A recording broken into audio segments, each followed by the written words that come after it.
All right, we are live. Good evening, folks. We're just waiting for folks to come in. It's been a couple of weeks since we've been on, so I know people might be like surprised, like, "Oh, she's still there and still does this." And I do, but it's Women's History Month. And we are learning to balance ourselves and know where our limits are and creating good boundaries. And so as in my nature grows and heirloom grows, I'm figuring that out. So I appreciate people being patient as we're doing that. So I'm gonna just wait a few moments and get a few eyes, and I see people popping in. Get a few eyes on here, and we'll get started. Daisy's saying hello, hello, and I'm gonna say hello to the folks. And so people should know by now. Just if you notice me when moving up and down or back and forth, it's because I am messaging. You all are free to message your questions or comments. We love the encouragement as we're talking. If Daisy can't, can you see any of the comments? I don't think I've Mm, learned how to do that yet, and that's okay. If not, I'll read them to you when okay. they come to you. But yes, we love the interaction. We love for you all to just touch back and let us know if something really sounds wonderful to you, resonates with you, if you have more questions about what's being said, because it's just a dialogue that we're having. We are live on Facebook, both my personal Facebook page as well as Heirloom's Facebook page, and we're also live on YouTube. So, any of those areas you all are welcome to view. And you're welcome to view these afterwards on any of these pages because they will save. So, if you're unable to do so tonight, that's okay. Other than that, we love to honor time. Speaking of time, we're in two very different time zones. It is 6 p.m. Central Standard Time in Texas, and Daisy, it is. It is 12 in the afternoon. And it's Sunday here and Monday here. Monday there. So I love this already. So yes, we are going to get started. Everyone, anyone who is new to the space, please know that it is a sacred space. I feel like when we share stories, it is sacred ground. We love and respect those who share their stories and their experiences. So when you come into this space and you get comfy, please know that you're being welcomed into what I consider to be a beautiful, sacred, and virtual space.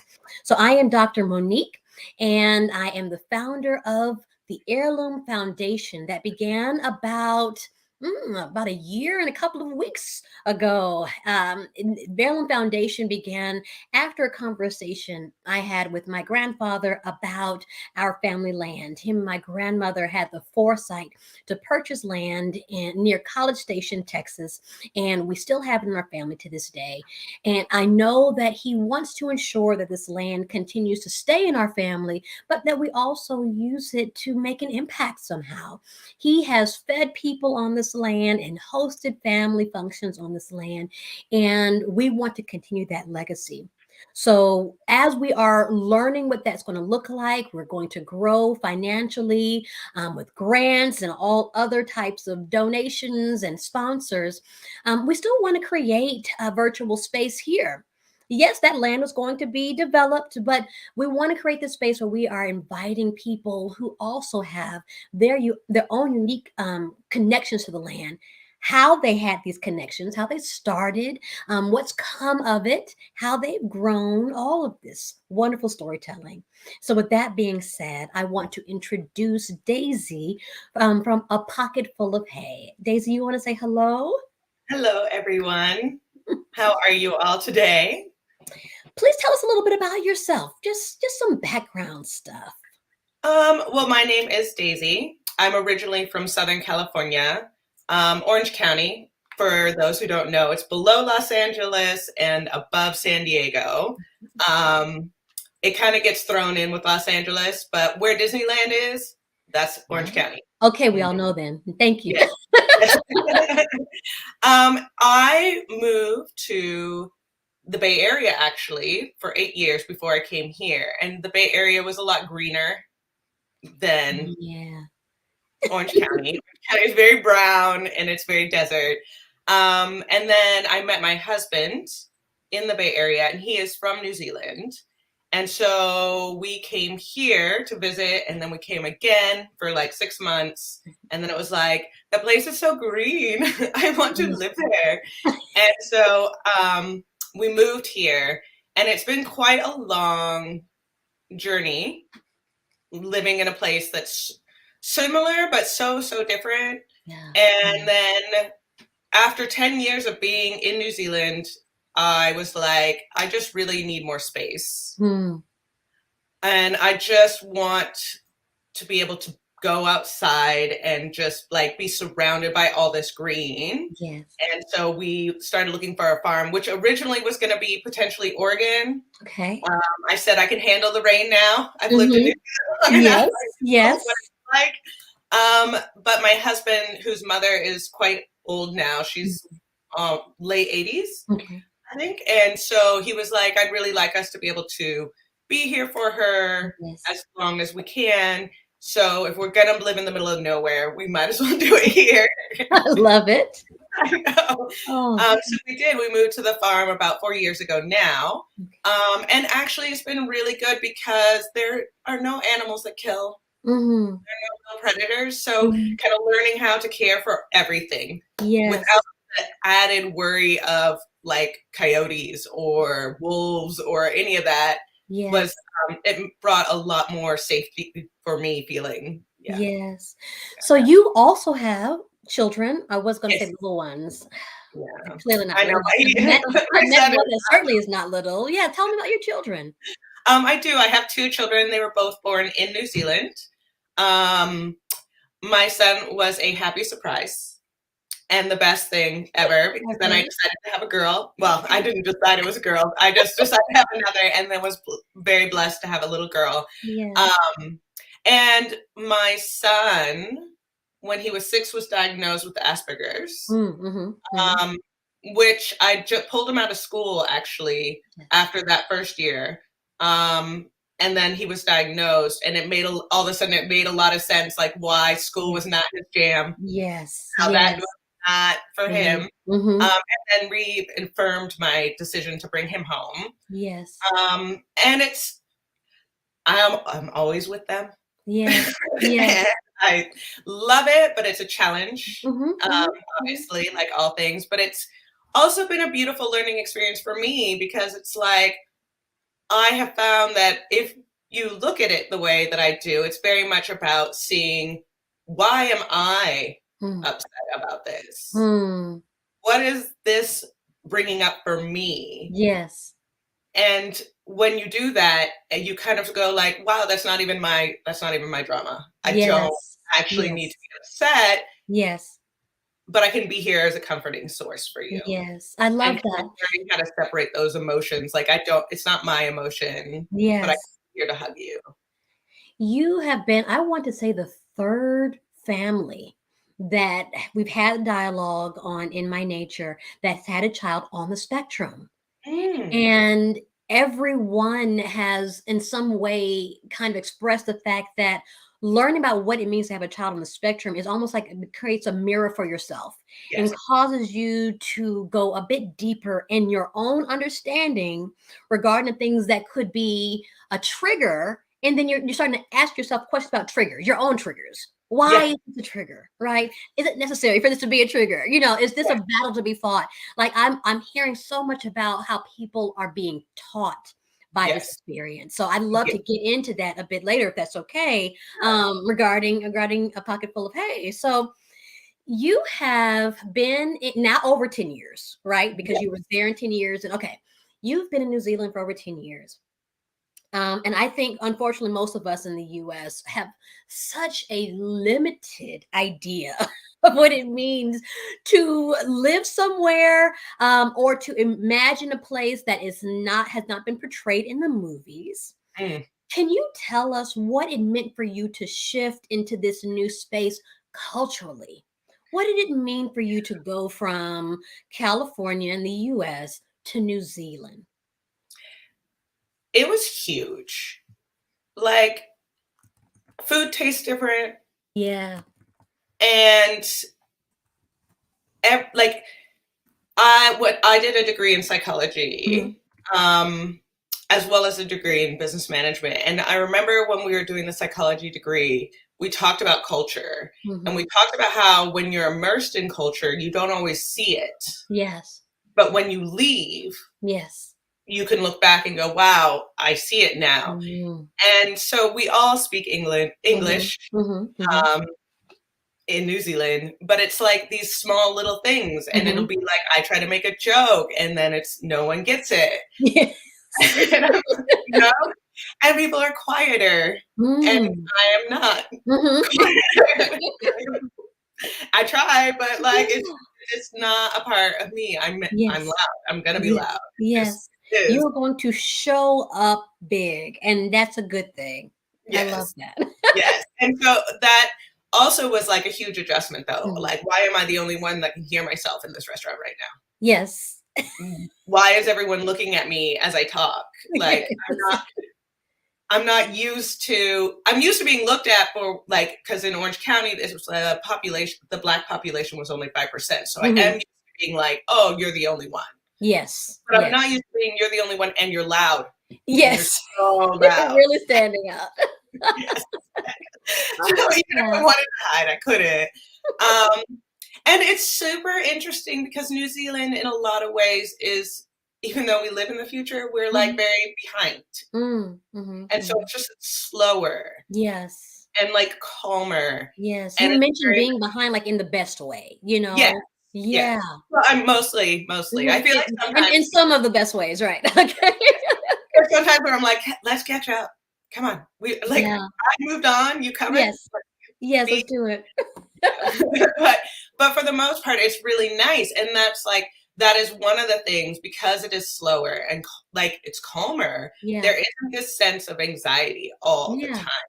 Like Mm. in Mhm. America I felt, and when I visit I still feel like a palpable sense of something can happen at any moment. Wow. Like you're Yeah. always waiting for something, and Yes. it's like what that something is, not always sure. And then Yes. get things like 2020, and you're like, oh, this is what Yes. I'm There waiting you for. go. That's it. Come, you know. And there's just kind of like just a sense of anxiety that lives in the air Yeah. everywhere. Yeah. Feel the tension. Whereas in New Zealand, it's very much a she'll be right. Mhm. Like, Mhm. oh, she'll be right. Mhm. Mhm.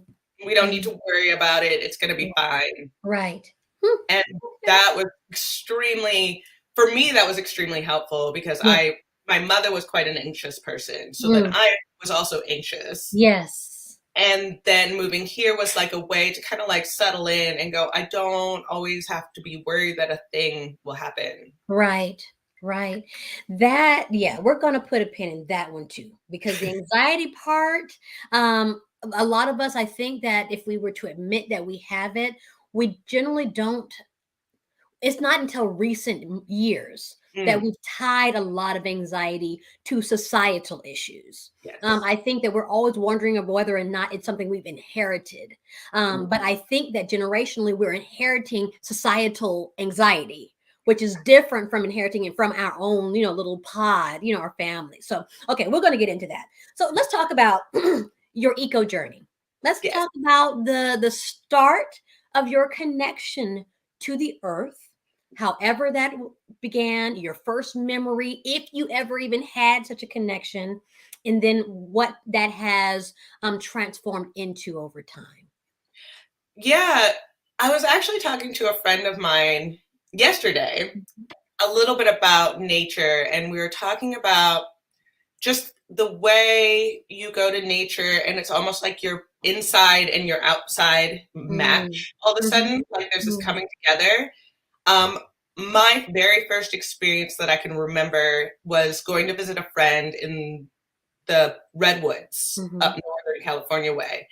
And they lived in the middle of this forest, and people came and they cut the trees because they were trying to get more sunlight. Yeah. And I spent the entire time building forts with the kids at this house, Mhm. and they were elaborate and they were massive and they were like multiple rooms, and they were like it smelled good, Yes. and it just like felt wild but safe at the same time. And it was this weird, like, how can something feel so untamed and Yes. yet so comfortable, Mm. like, at the same time?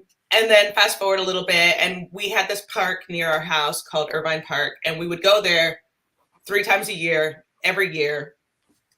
It was like a tradition. We had to do it. And it was very different atmosphere because it's the Mhm. desert. And so it'd Mhm. be like, very brown and hot and then cactus everywhere. Yeah. It was that same wildness. And I used to always want to be lost, like Mm. get lost. Like Yeah. and I still try, like it's fun. Like it's an adventure to just go out Yes. and be like, I'm going to just get lost and I'm going to be like, no one's going to find me. And it's Yes. amazing. And I never did. Mhm. Like there was something about being out in the wilderness was like, oh, this might be the time. I might be Swiss Family Robinson style. I'm going to like do this. And like you just were faced with these things like rattlesnakes and tarantulas. And it was just like this whole like, I'm not going to hurt you and Mm. you're not going to hurt me. And we're going to have Mm. this understanding somehow. Yeah. And I met like, and I did, and we had an understanding. To me, I believed. Mhm. I was like, I'm one with the animals. They don't even hurt me. And like, and it was just kind of this beautiful feeling of like being Yeah. connected to it, but not it. Mhm. And like, I guess another way of kind of describing it was like, I used to love to climb trees, and Mhm. like, you'd climb to the top of these trees, and when you're little, I don't even know how tall they actually were, but they felt like mountainous, Yeah. I could see over my house, a single story, right? And there was this feeling of like being as far away as I felt, Mhm. Mhm. Mhm. and being able to just sit there and no one looks up. No one ever looks up into the tree. Yes. And so like you just could feel like safe, and you could feel Mhm. far away, Mhm. but Mhm. still be able to observe what was happening. Yes. And those were kind of like just little moments that just felt really good. Right. I never, like, they didn't feel like they were leading anywhere. They were just Mhm. like these little moments. Mhm. Moved to the Bay Area, and it was greener. And I used to love to go to, I think it's called, oh, I can't remember the name, but we have the foothills Okay. in Oakland, and they had a regional park through there. And I used to love to go there and just walk around by Mm. myself all the Mm. time. And there was that feeling of just like safety, like nothing will Yes. happen to me Yes. here. And then I did get into food. Mhm. Growing up, my mom, we did eat really well for a while, and then we were raised on government assistance, Mhm. Mhm. and at a point that kept getting smaller and smaller, Yes. and so it got to the point where it's like, well, you can go buy chicken for like $5, or you can Yeah. go to Taco Bell for like Yes. $10. Right. And I was not the healthiest kid, Mhm. so when I got older and actually had jobs of my own and could buy food, I Yeah. started getting into like what is good food. And there was almost this kind of like remembrance of like, I remember eating healthy food. I remember when my mom cooked Mm. for me, and I remember like Yeah. us sitting at the table and kind of like a reconnection to food.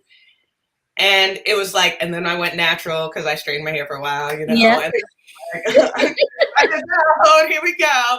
And then it was just, okay, now maybe organic, maybe we'll try that. And then we moved to here, and girl, organic food be so spendy here. If that's the case, there isn't. I mean, you're saying so many things that I want to point to later in our conversation, but this idea of food security or insecurity, Mm, and how we've societally made eating well a yeah, luxury. yeah, Just and not eating fancy, eating well yeah, for our bodies is a yeah, luxury, and it's yeah, becoming more of a luxury, and they're becoming trends, and no one can seem to afford to just live yeah, simply and well. So then yes, what happens? Everything, our bodies just short circuit, yeah, and then we become we're blamed then for Yeah. then we're blamed for our obesity or Yes. blamed for our diabetes. We're Yeah. blamed for all the things that have people have kind of stigmatized our culture for, Yes. when honestly, since we've been, come through the eye of enslavement, Yeah. we've had to be creative with the worst of the worst. Yeah. Then you build Exactly. a case for it, right? Yeah. And that's just, and then it's like, It's a what is cycle. even available to us, right? And Yes. like living in Oakland, you see that a lot. Like where I lived was just on the other side of the freeway from Piedmont Avenue, which is like at the time it was kind of hip and trendy, but it Mhm. wasn't what it is today. It's, from my understanding, things have changed a whole lot, right? Yes. But I worked on 11th, and that was like borderline the numbered streets. That's where we Mhm. started to get a little. And you go there, and there were no grocery stores. We Mhm. got 3 liquor stores, but we don't have a grocery store, and it was Yes. very obvious. And so you would have to travel to Mhm. get to actual food. Yes. And so, And even it, now, if and we find that a grocery store, a good one, is being built near us, it is then, because we are actually being driven out. yeah, it's the And so sun. now we're going to make this livable and Yeah, healthy and yeah, accessible. yeah. What a cycle. What a It's cycle. very disappointing. Oh I my. mean, the nice part about kind of re-meeting food is that all of a sudden I went from being sick like every year, guaranteed. Mm, I was knew for sure, is it Christmas time? I'm gonna have a cold or the flu or something, yes. to like never getting sick. Right. And I Wow. was like, what? Oh, so it is the food. It is. That's all Yes. that's what it was this whole time. And or at least for me, that's what it Yes. was. I know that it can be different for other people. Yes. Um, so when I got here and I was trying so hard, and then I got pregnant, and Mhm. so I stopped working partway through my pregnancy, and so we were relying on one income, and Yes. we had bought a house, and so it was, that was over half our income, it felt like, and Mm. we were again put in a situation where we had government support, and Yes. so we had government support for about 2 years, Yes. and that meant that, yeah, like I had to be very, very careful, but I Mhm. was not going back to Yes.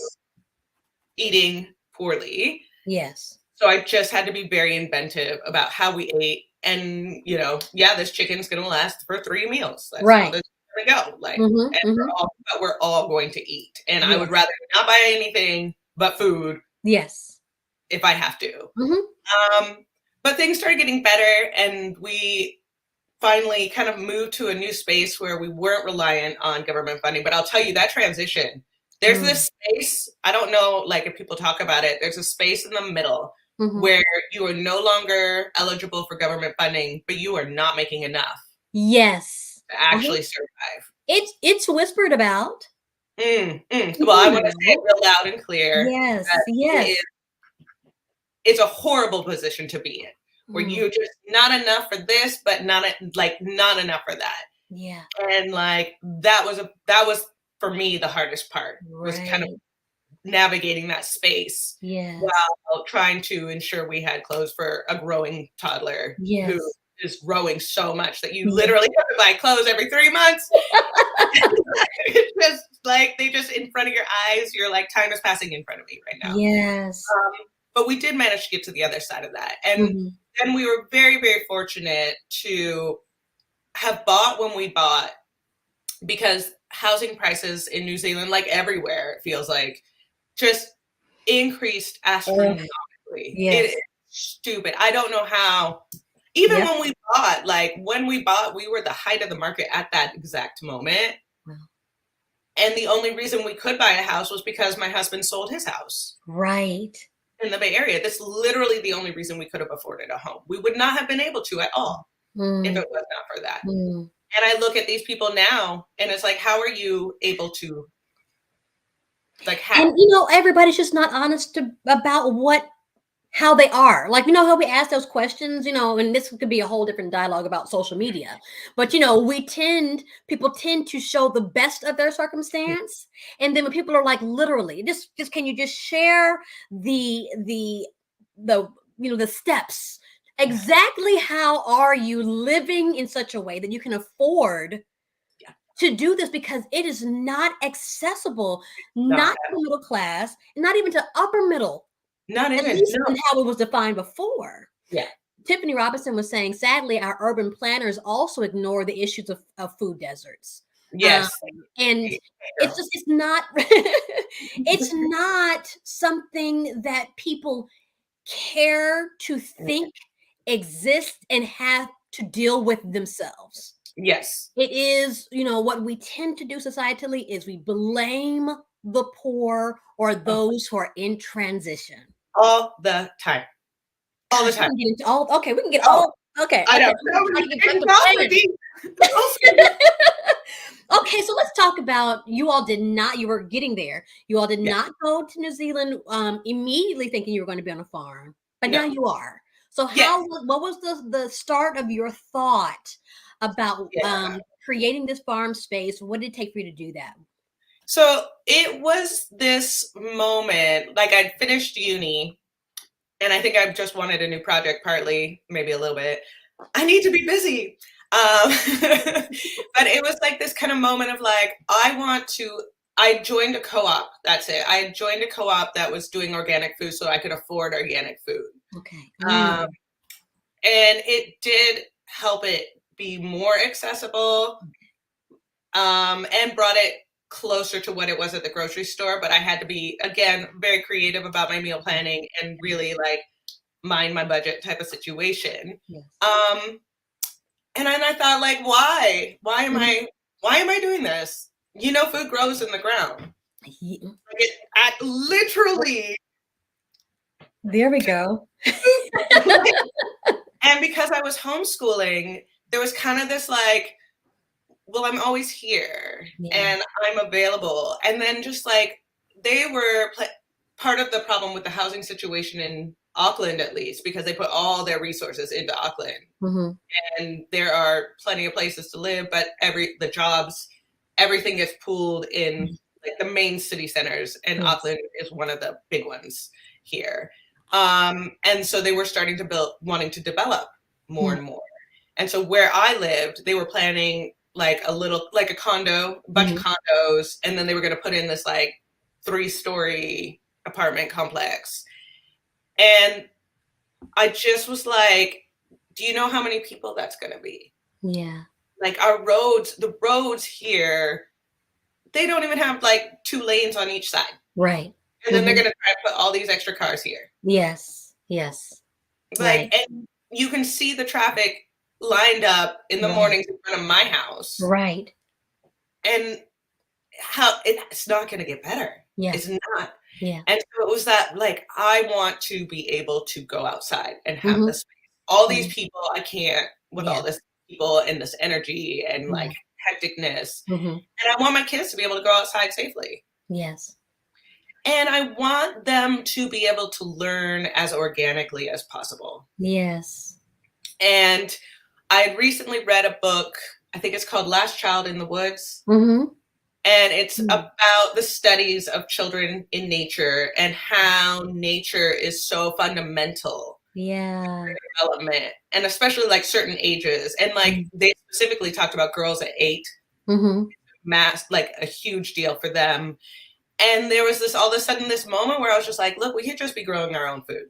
Yeah. My kids could just go outside and literally watch Yes. the world around them grow, and they Yeah. can experiment and they can dig. Yeah. And like even in that book, they talked a lot about how like doctors that were trying to be trained didn't understand the basics of the heart pumping. Hmm. They never siphoned anything. Hmm. They never had a hose where they squeeze out the water, Yeah. even though it's not on. Yeah. Yeah. And it's those simple, tactile, hands-on, natural experiences that give you an understanding of the natural world around you Yes.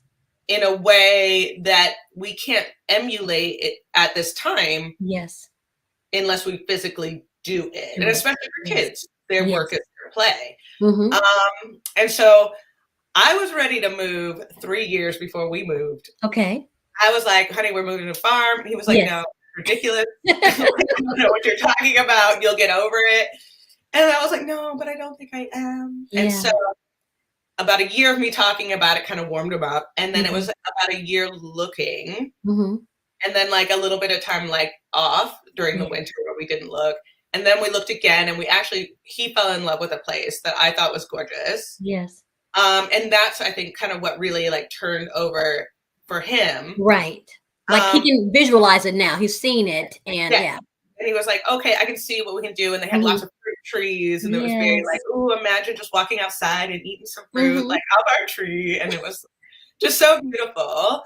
But we had not given up the idea of keeping our home where we were living at the time. So we Okay. were not able to get this house because, again, housing prices. And Yes. so in order for us to afford it, we Mhm. would have had to have sold. Mhm. Mhm. And we weren't quite there yet. Got it.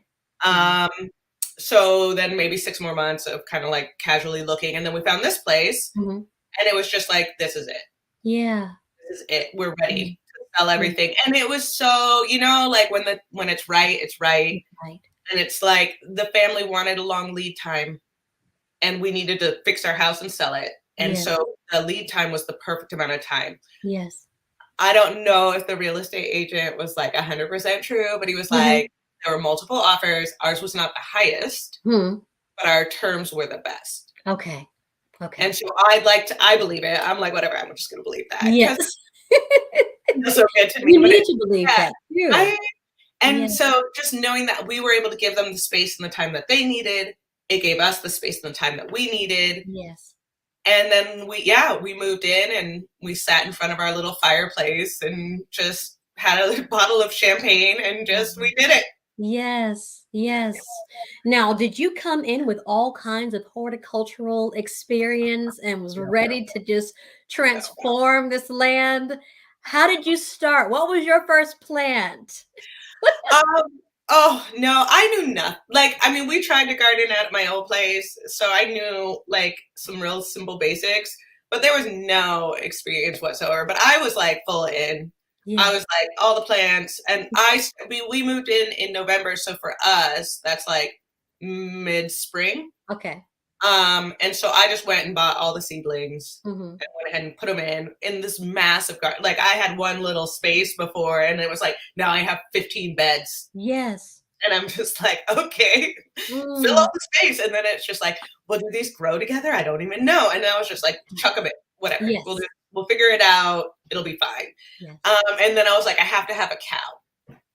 Obviously, gotta have a cow. Why wouldn't you have Have to. You're on a farm. So we went and bought this cow from a friend of a friend, and she was hand raised. She was like, we call it calf club. I think it's like 4-H type Uh-huh. style. Uh-huh. Yes. And oh, she had the attitude. She was not. She was like, I was raised by people. Right. I am not afraid of you. I'm hardly a cow, just so you know. And it was telling when this farmer down the road that we were introduced to, because I was going to breed her, and he was like, yeah, we'll bring a bull in. And we're all in the paddock with her, and he's just kind of like side-eyeing her, and then he gets out of the paddock, and I'm like, Yeah, he's like, I don't think it's gonna work. Oh. I'm not sure about this one. And then I got sheep too. I was just like, Mhm. yeah. I met some neighbors, and they were like, yeah, we got extra sheep. So I got like 4 sheep. Neighbors with extra sheep. Wow. Okay. We just casually hang out with sheep. And I just dove right in. I was like, Yes. I'm just gonna swim. And Yeah. it was a lot. Mm-hmm. Like looking back on it, Yes. like it was so much. I mean, Mhm. we're super fortunate to have 5 paddocks that are proper fenced. Okay. But just like casually, so people know, Mm-hmm. it's about an acre cow, Okay. and about an acre for 4 sheep. Okay. And so the paddocks that we have is an acre and a half. Mm-hmm. So in order for me to have 4 sheep and a cow, I needed to like graze the outskirts of my area. Yes. And so I learned how to put up, the stand-in posts and the Yes. electric lines. And Yes. like, I am not always great at being able to visualize how I'm going to do the thing. Like Uh-huh. I have to stand there Uh-huh. and like stare at it. Uh-huh. Uh-huh. And then just kind of like do it and then be like, that didn't work. Yeah. And like, it'd be like hours. It would take me hours to set up. Wow. And it just like, that was my whole life. It felt like it was like Mm. kids, animals, garden. That's all Yes. I'm doing. Yes. But you learn, for me at least, like I learned so much that way, that like Yes. so many mistakes, animals getting out, and they still get out. I mean, Yeah, yeah. But I love that as adults, we're learning to have new relationships with mistakes. Because yes, as children, we're taught like, no, no, no, no, like avoid as many mistakes as possible. Don't go there. Don't touch this. But as adults, we're learning how important it is to learn through mistakes. yes, And yes, we put good thought into things. We try to be, as prepared as possible. And we're open to what the hiccup teaches us, yes. the mishap teaches us. So I And love. that's like the best way to learn. And I Hmm. really like tried to have my kids out as much as possible because that was something I wanted to show them. Yes. Is that like mistakes are fine. I do it all the time. And it's okay. It's totally fine. Speaking Yeah. of your children, so tell me about how your son, Mm. both of them, of course, but particularly with the Asperger's, how that has impacted you having this farm space has impacted his life and growth, and as what as his mother.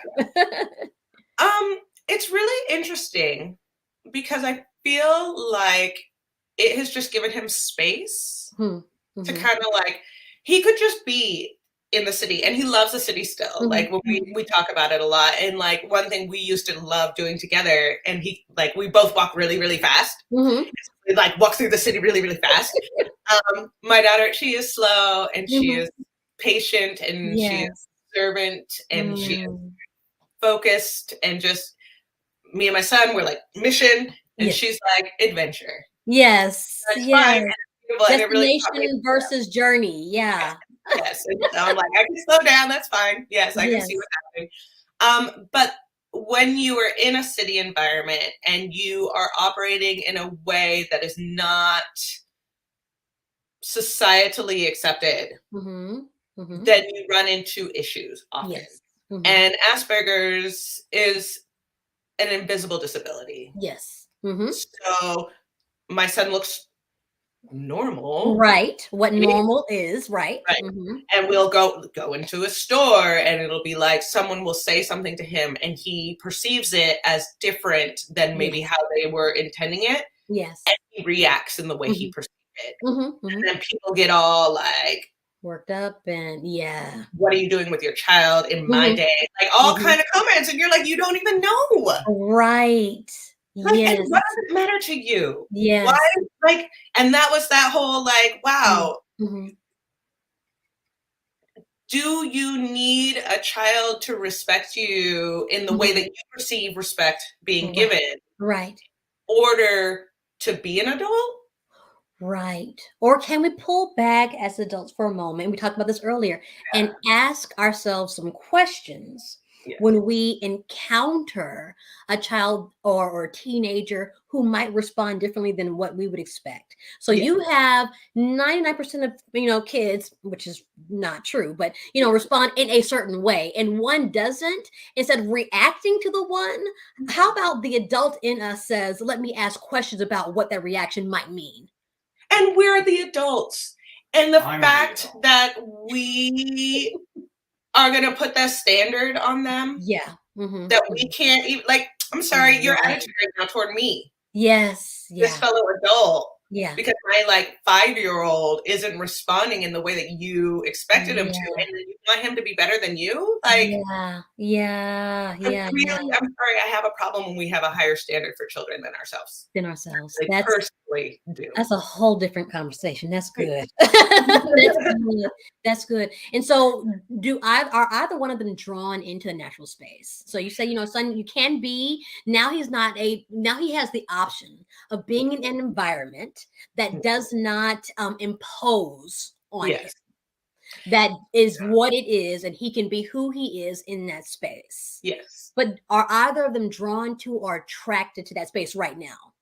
Well, my son, because turned 13 Mm-hmm. in Mm-hmm. December. He has become more computer focused. Okay. Yes. Uh-huh. Mm-hmm. Um, but he does come out with me regularly, and he likes to go out regularly and just walks through the forest Yeah. and has that space and time. When Yes. he Before we kind of moved to this new phase of life, Mm-hmm. he would spend hours outside just jumping on Mm-hmm. the trampoline or Mm-hmm. laying on the Mm-hmm. trampoline and just kind of just being. Yeah. I love that for him. Yes. Yes. So much. My daughter she forgets how much she loves it sometimes, and then I have to Mm-hmm. remind her Mm-hmm. gently out the door. Come on out here. Remember, you do love this. You love all of this. Yeah. But she does, she loves it. And that's that whole thing. Like, she is very much like the journey. And so it's like she'll Yeah. go out and she'll just be like, look at the butterfly. Mm. Or look at my plant that I plant. These seeds came up so fast. It's Yes. magic. And I'm like, it is Yes. magic. It is. There you go. Stay in We the are magic magic. as long as you possibly can. Yes. Magic. Magic is everywhere. It is all the time. Like, and I love that she is so like that, because I think everything is magic. Like, Yeah. I still go outside and I look at my fruit trees and be like, you just know what to do. I look Yes. at my chickens and I go, I hatched eggs one time myself. That Mm-hmm. was a lot of work. You had to Mm-hmm. learn the temperatures and Yeah. turning so many times and all this kind of stuff. They just know. You just know. They just know. Yeah. They know to make their body more humid in the last 3 days. Yes. Yes. They're just like, oh yeah, no, I'm just gonna be a little more humid and I'm not gonna move so much. Like, what? Do they Right. just know that? And Yes. that's magic to me. Like, it's I love magic. it. I Yeah, love that. so Talk much. about you and anxiety Mm, in this space because as it's Women's History Month, as women and mothers, we are not only is it expected, but we put the expectation, I think, on ourselves, and society does too, that you now no longer belong to yourself in any way.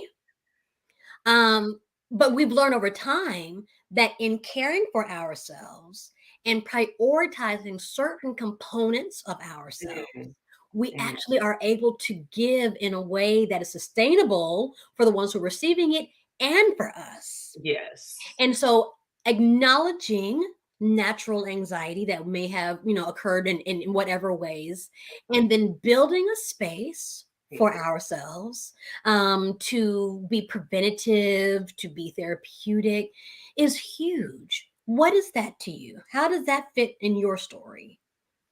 Yeah, I think it's really been a beautiful journey for me. Mm, And it started with moving here and just kind of being like, oh, I don't need to be afraid of everything. But then, yes, you have children.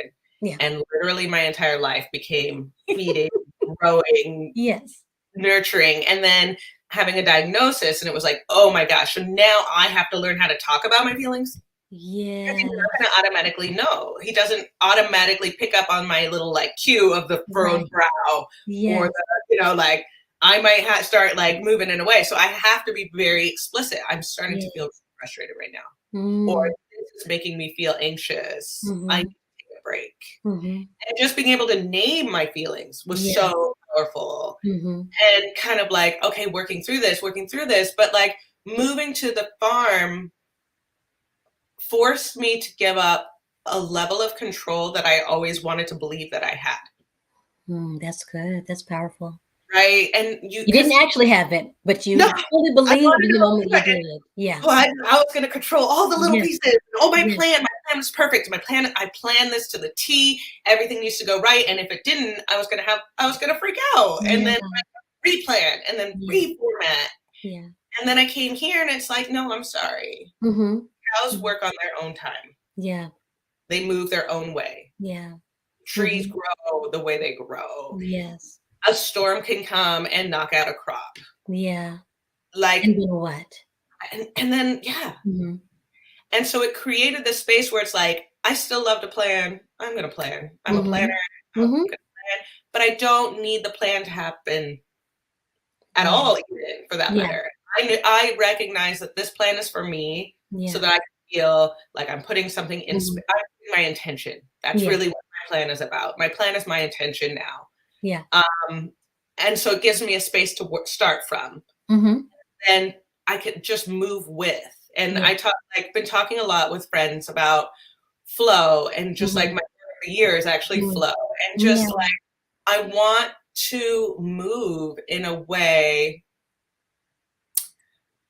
So okay, so sorry, sidetrack for a That's second. I was okay. listening to this woman, and she Mm-hmm. was talking about Adrienne Marie Brown's book, which I need to get. I haven't read yet. Mm-hmm. Emergent Strategy. Okay. And one of the things she said from that was moving at the speed of trust. Mm. And that was the most beautiful thing I heard. And I Yeah. sat in that, and I sat in that for like, I swear, a week. I just lived in that comment. Yes. Kind of like, what does that look like? And what does Yeah. that feel like? And Yeah. that was, to me, the way I defined it was very much the flow that I was thinking. Yes. Raising these animals, and then having the animals butchered and put in the freezer, and then one Mm-hmm. day pulling it out and creating this beautiful meal. Meal. Yeah. And Yeah. at the time that I'm growing it, I don't know what I'm going to do with it. Yes. But my intention will be to eat it, Yes. and it will become a thing. But it Yes. takes that time. And it's like this slow Yeah. moving, nurturing thing. Yes. Or harvesting crab apples and being like, well, what can I even make with these? Yes. Maybe I'll try cider. Yeah. And creating this thing and knowing that it's that time, and it Mm-hmm. takes time, and it's like it's Mm. not gonna be instant. Right. Can't force completion on something that's not ready to be complete. That's good because all we're going to do is get we're going to have some sort of consequence. Yes. And we've And known that. We see that, right? We see that in right? our food now, our food production. We see how our world is unable, our earth is unable to produce at the speed that we wanted to, not because we needed to, No, but and we because don't.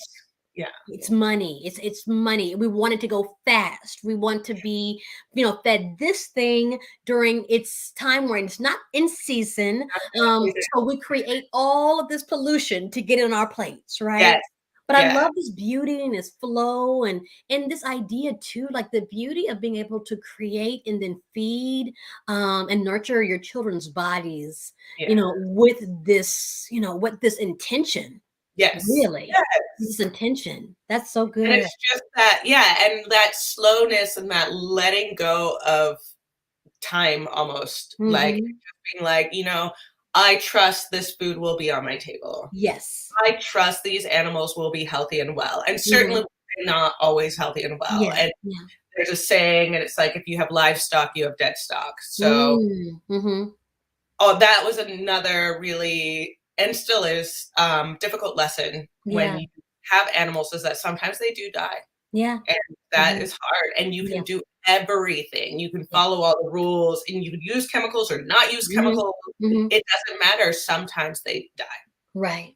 And that is a lesson where, for me growing up, I didn't know anyone who died, Hmm. which Yeah. was really like weird until I was Yeah. older. And then it was like, whoa, all of a sudden I'm confronted with Right. death. And Right. it was like, I didn't know how to deal with it, and I didn't know Yes. where to place it. Yes. And so now it's like, I sometimes there are times and seasons where you feel like you're surrounded by it. And it's like Yes. three things died Yes. in 2 months, and it's just like overwhelming. But at Yes. the same time, it's so, this is how it works. Right. This is part of the seasons. It's part Yes. of ebb and flow. Oh, those seasons. I feel in my particular journey. So I'm in a cohort, a contemplation cohort, and I was sharing with them that this was the first time in my life that I've actually appreciated the barrenness of winter. Yes. I don't live somewhere where it's beautiful, when it's winter. Everywhere I've lived where it's winters tend to be just very, very brown. But like as spring is coming in, I know that I'll miss it for the first time. The Mm. quiet and the reverence that I now have for hibernation of the earth and Mhm. of plant life and of animals, because we've learned the value of rest, Mm. because we're Mm. forcing ourselves into understanding the value of rest, and the earth does not have to force itself. It will rest Knows. whether or not We're ready for it to happen. And I respect that now. And I find a lot more beauty now because what do we want? We want the plants, we want production, we want the sun to shine until it's getting too hot, and then we don't want that anymore. Yeah, we're We want mad. the beauty in the flowers. But for all of that to happen, it needed to sleep and Yes. to rest and to re up on its nutrients and all that stuff. And once again, the earth shows us Mm, how we should operate and how rest, which is our intention for the month of March, actually, for heirloom rest.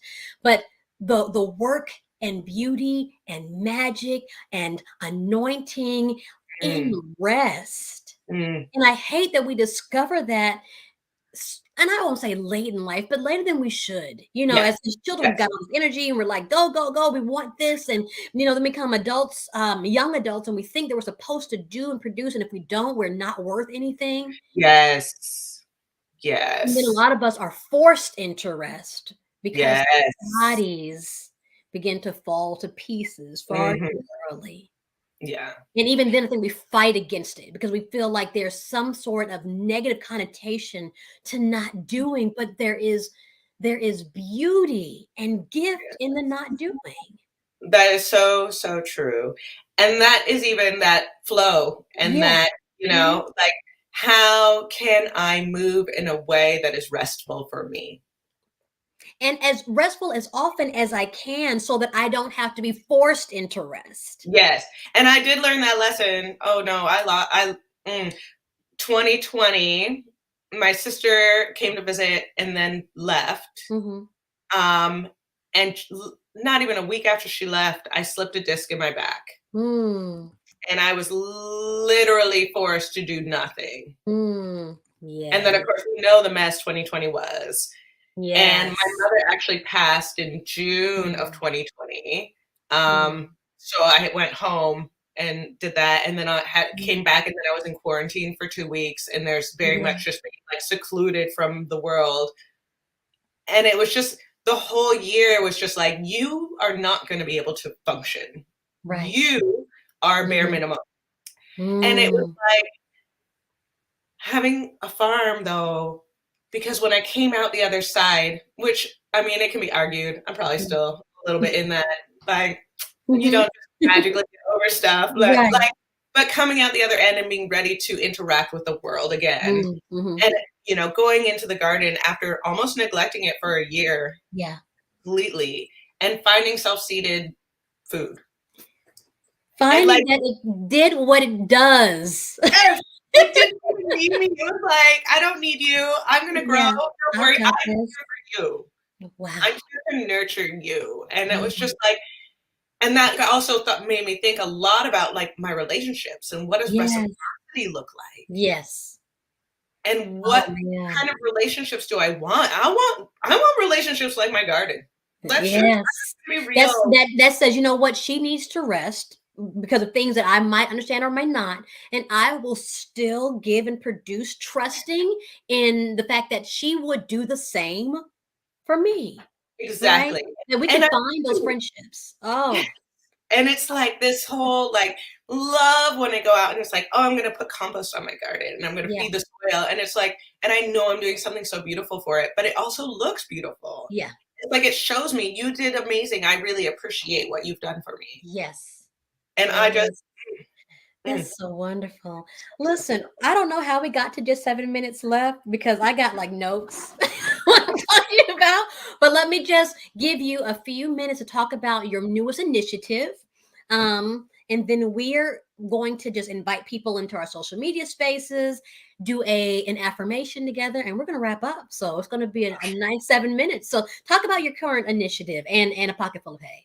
Okay, well, a pocket full of hay is currently a very small scale farm. I do sell fruit and vegetables locally and to a small group of people. I am going to be looking to expand that. Mhm. Um, but I'm really, again, I just want to flow with it. So I'm going to try and let that go. Mhm. Something that's like thing that I've been working on, I guess I'll just like tell everybody now.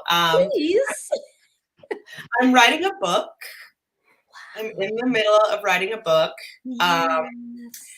and so hopefully I just need to be on it and do it. And but hopefully maybe end of the year, early next year, Yes. watch a space type of situation. But I got lots of plans. I really would like to start helping others Yes. grow food and help them grow animals because I do know that pretty well now. So I learned Right. mistakes. Oh. Yes, but it's a slow unfolding. I am Mm. unfolding. Oh, Congratulations on the start of this book, and to say it out loud, because there are things yeah, that I tend to do and not tell people, and it's just surprise them with it because I don't want anybody asking me while I'm trying to do it. Like, don't ask me questions. I know. But there is courage to be able to say, look, I haven't done it yet, but I'm starting the process. Yes. And I think the right people will come to kind of nudge you along. Yeah. Congratulations. Their congratulations coming to you. But Oh, thank yes, you. so yes, please continue to kind of tell us about that so we can support however we can. Wonderful. And then the only other thing is hopefully in spring, because we were putting on a play, Black Creatives Aotearoa. Okay. Uh, I was producing a play, and then Omicron came. Yeah. So that is on hold, but I'll be letting everybody know when we're back. So we're definitely. Please do. Please do. So you see our names on here. I want you all to please make sure you support at Pocketful of Hay. That is both on Facebook and on IG. The Heirloom Foundation, both on Facebook and on IG. We are doing our best to connect ourselves and others who look like us to the land, and not connect for the first time, but reconnect because it is in our blood. It is in our DNA to care for and to love and to honor the earth. And so we're asking you all to please, watch our journeys, be a part of our journeys. We are figuring it out as we go. There's nobody on here pretending to already have it all figured out. We just are not going to operate that way. We're too far ahead along in life to pretend. It is a journey, and we're figuring it out. We're finding our voices. We're showing up, in these spaces like social media. And we would love to invite you all into these spaces. So please follow A Pocket Full of Hay, follow at the Heirloom Foundation, subscribe in websites. My website is www.theheirloomfund.org. Do you all happen to have a website? Yes, it's a pocketfulofhay.com. A pocketfulofhay.com. So please make sure you all do that and keep us in your thoughts and prayers as we expose ourselves in this vulnerability, so that others are invited to do the same. So, so I just want to share that and to give thanks. And at the very end, I can't believe it, 3 minutes remaining. But we have been doing rapid fire affirmations.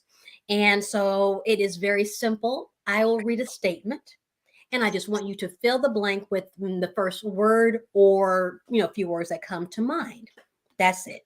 Completely you, Daisy. So Okay. it is in my nature, and this is the statement. So it is in my nature to see. It is in my nature to see blank. Beauty. It is in my nature to feel. At peace. Yeah. It is in my nature to attract. Love. Yes. It is in my nature to embrace. Change. Change. It's in my nature to reject. It is in my nature to reject what's not for me. Yeah. Yep. A lot of us accept it. Mm. It is in my nature to heal. The earth. The earth. It is in my nature to love All things. all things. And finally, it is in my nature to be Present. present. So, Daisy, we want to thank you for being a part of our conversation today. Thank you for being a friend to the Heirloom Foundation, all the way from New Zealand. And so I want to share the affirmation back to you and speak it back into your life.